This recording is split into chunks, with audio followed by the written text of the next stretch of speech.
138వ కీర్తన 7వ వచనం. నేను ఆపదలలో చిక్కుబడి ఉన్నను, నీవు నన్ను బ్రతికించెదవు.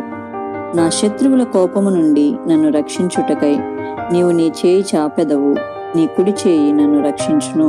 ఆమెన్. Psalms 138 verse 7.